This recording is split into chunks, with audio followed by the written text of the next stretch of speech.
giving me this amazing opportunity to meet you, to talk to you, and to share my experience. I would like to say that this is going to be very much a different presentation from an engineering one, even though I am an engineer, obviously. And this is because I want to bring you some different perspective. I want you to sort of consider what it means to take a chance, essentially.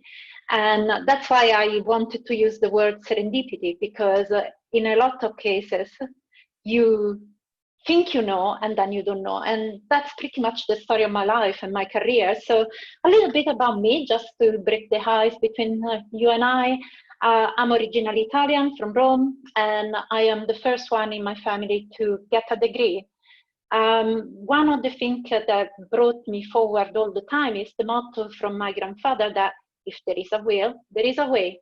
And I truly believe that. And, you know, I actually experienced it quite a few times. So I managed to win a scholarship from Rome to Melbourne University, where I graduated in aerospace engineering. And my first job just after graduation was in UK, working for what is referred to as an ex-listed company. So basically a company that supplies military equipment for the Ministry of Defense or the Department of Defense in US. So I love walking. If I have free time, you will always find me somewhere in a hill, and I take with me the camera and take photos. So it's something that really relaxes me. And just in case I wasn't busy enough, I decided to be suicidal. So I started doing a part-time PhD, and that is in deep learning and cognitive architecture. So effectively, it's something that I do in my own time. The company is not supporting it, and I am finishing my first year. So I successfully passed the review, which is very nice, to be honest with you. And I just wanted to give you a picture of my current role, which is working globally. And this is my team in China when I went to visit. And the gentleman is an Irish colleague of mine. We have teams spread across the globe. So let's start thinking a little bit, what happened to me? So I was in high school and I love math and I love the opportunity of making things right. And I thought, you know what, I definitely want to do nuclear physics. I want to study quantum mechanics. I want to do all that. Yeah, I'm going to do it. And then something changed. And my plan went out of the window. I don't know why or how, but effectively a friend of mine called me. We studied in high school together, and he said to me, Isabella, there is the opportunity of doing the entrance exam for engineering, because in Rome University, the engineering classes are closed number, so there is just a limited number that can go in. And he said, why don't you join me? And I said, oh no, I'm not going to come, you know, I want to do nuclear physics really. And this guy said, oh, you're scared of the exam. Now, never say to a woman that she's scared of an exam, right? Because you do it. So I said, okay, I'll come anyway. What can go wrong? It's just another exam. So I went, and I had to select a type of engineering. So you can't just say engineering in general. You need to decide which one you want. And I thought, well, you know what? Given that I want to do the atom, I want to study physics, let's do something totally different in the opposite spectrum. I'm going to look into space. Aerospace sounds good. So I did. And true enough, I passed the exam, and my family, obviously, no one has. In Italy, it is still a little bit, how can I say, there is still nepotism. So unless you are part of a, unless you know someone, it would be very difficult to work in a research position within an association and so on. At least it's 25 years ago. You need to consider the age gap. And so a friend of mine said, you know what, if you do engineering, it's going to be easier for a job. And I started. And then during the time I was doing engineering, during my first year, there was the Gulf War #1. And for the first time, I saw the F-117, which is the bottom picture. And from there, it was love at first sight. I just couldn't get enough of aircraft and spacecraft and everything associated with that.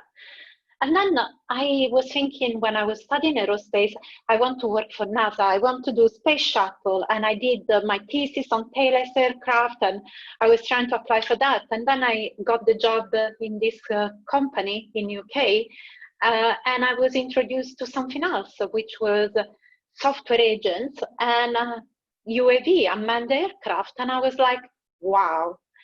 And even though I thought that space was for me, I discovered that actually computer science, AI, and unmanned vehicle in general are really my passion.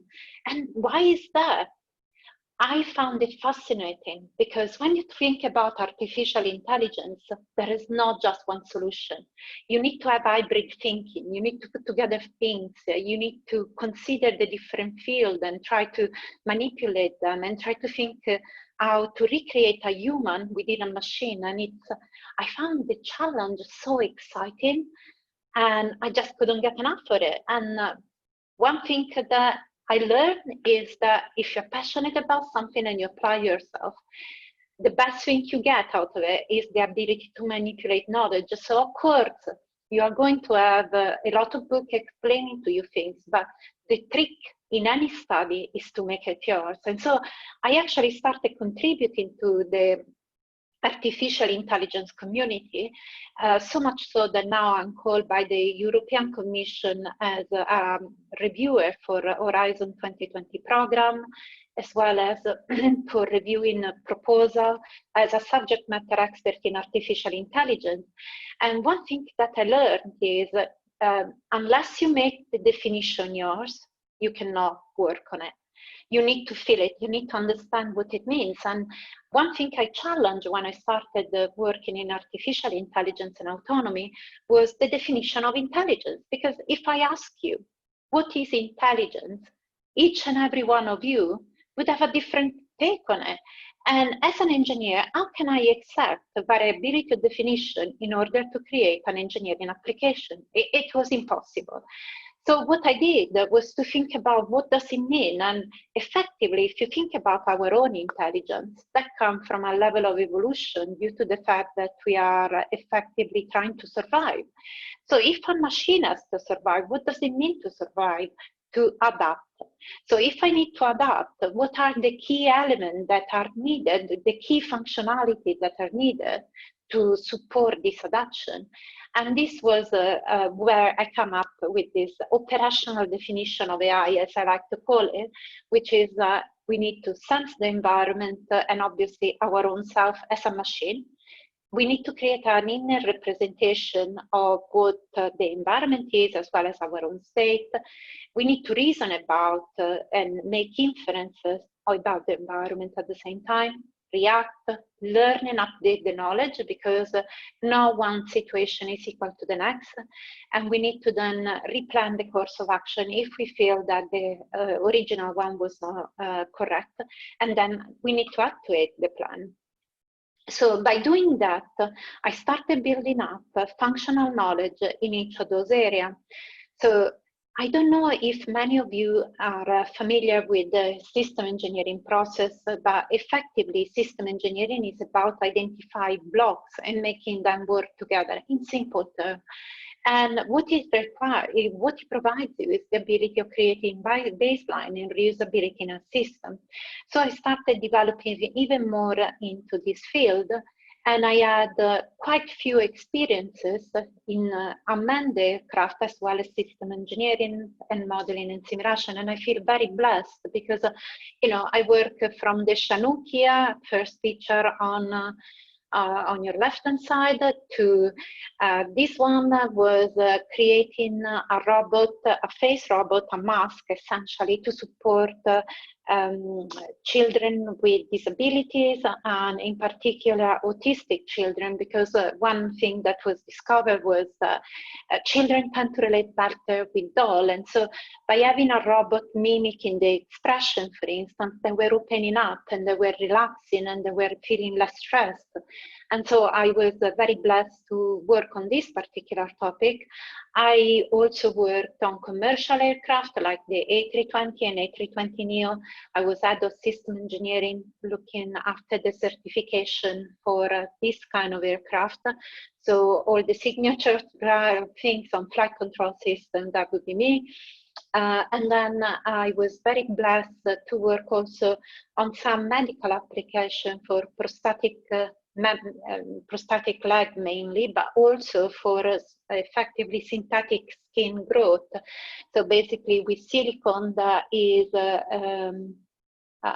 effectively excited, and through that intelligent network in the silicone microcoding enable the autonomous growth of skin, which was quite, as I said, I'm not a doctor, and that sounds a bit spooky, but the technology is amazing.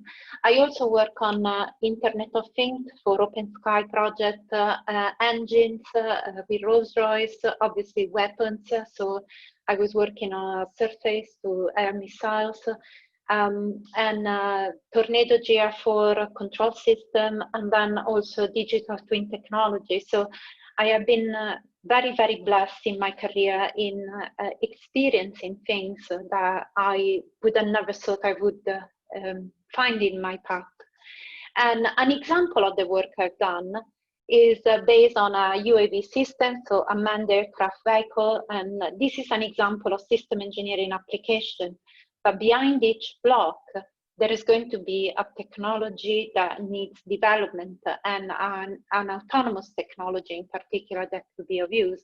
So what I did was to create what is referred to as the mission system. So in an unmanned aircraft, when we think about anything to do with decision making in an aircraft, for instance, you will think about the pilot, so defining the mission, defining the step, defining the way in which we need to go from left to right and vice versa.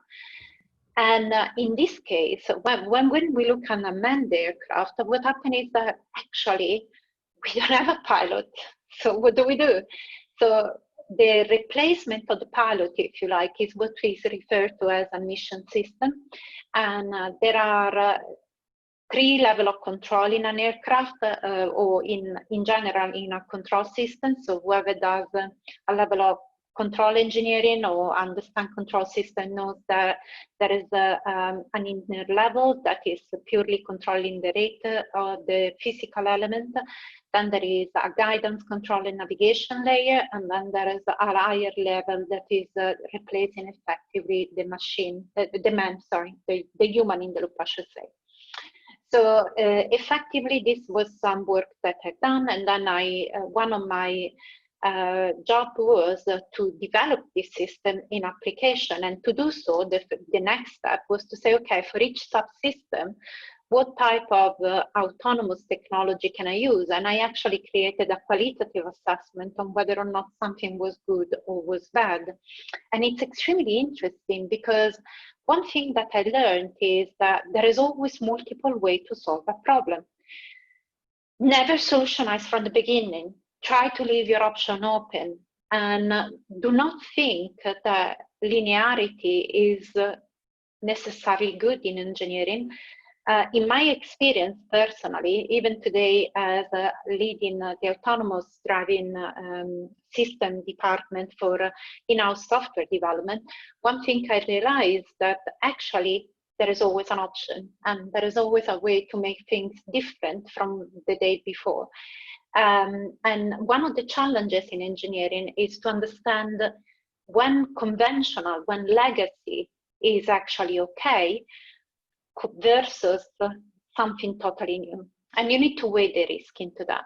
And to be honest with you, I think that artificial intelligence and autonomy in a way reflect the path that each of us has in life, because it's about the balance between the comfort zone, so the safety net, the traditional, the conventional, and how you incorporate change in an ever-evolving world of technology and life in general. So in my mind, is a very nice paradigm on how each of us live life and how we evolve from one day to the next. So that to me is fascinating, to be honest with you. And of course, if I have to give a summary of my career, I didn't become a nuclear scientist. I didn't work for a space shuttle, even though I had the opportunity to later on in my career. But what I discovered is that every turn I took that wasn't necessarily planned, and that wasn't necessarily something I could envisage, brought me to something bigger and better. Something that started giving me such a passion for the job I do that it just made sense. And when it makes sense inside you, then you are right. It's not what's right for everyone else, it's what's good for you, what make you feel like, yeah, this is exactly where I want to be. And one thing that is important to understand is that you, each and every one of you, will have an impact and will innovate in your own way. And that is because you are unique. So don't be afraid to be unique. Don't be afraid to speak up. Don't be afraid to be thinking differently, because actually that's what makes you you. And that's why a plan and just mere science cannot find solution to very difficult problems, because you need more than that. And one thing that I would like to leave you with, and some consideration, are to embrace change and be prepared. An example is now coronavirus. We are coping with a different way of living and socializing, and now we are now Zooming each other rather than greeting each other and hugging each other. But guess what? Imagine the opportunity there as well. You know, less carbon emission, more sort of opportunity to reflect, to study in peace, but also to connect if needed. And then we need to consider also that there is no such a thing as luck. Okay, I do not believe in luck. I believe that there is knowledge built in, and that when knowledge meets opportunity, then you can define yourself lucky. And you know what? You can plan for whatever you want, but in life, sometimes it's the unplanned events that make you stronger and better and happier. So leave yourself a little bit of chance in life to experience the unknown. Another point is that innovation is not just about, oh yeah, technically this is the step you need to take. No, innovation is about your imagination, your creativity, married with knowledge. And you are the future of this country and your country of origin. You are part of the future because you are the future. You are going to make a mark in your life. And everyone that will meet your path will have will be influenced by you in a way or in another. So it's your choice to design your future to impact in the right way, given that you're here as scientists, as researchers, as doctors, as physicists. Whatever you want to be, you can be. And another thing is, do not judge anyone because you don't want to be judged. There is no reason to do it. In life, diversity means acceptance of someone else's point of view and someone else's perspective and someone else's unknown way of working. And that's life. And you will find yourself working with teams across the globe with so many different personalities and so many different needs. And as you grow as a manager, as you grow as someone responsible of someone else's life in a way or in another, you will need to make a choice to put, to accept that things will not be perfect, because imperfection is actually the most beautiful part of the team. And again, if I can give you a sort of a takeaway message, is about the innovation, because you are unique, you are innovative.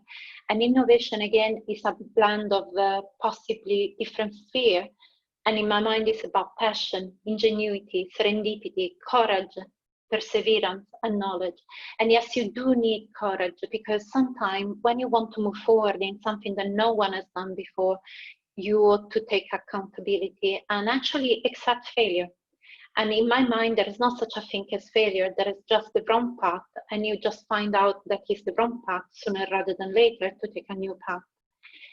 So I would like to thank you for your attention, and I hope this was interesting. I'm happy to just have a dialogue with you, because I feel that this time would be very would be worth it, having a conversation rather than just a presentation.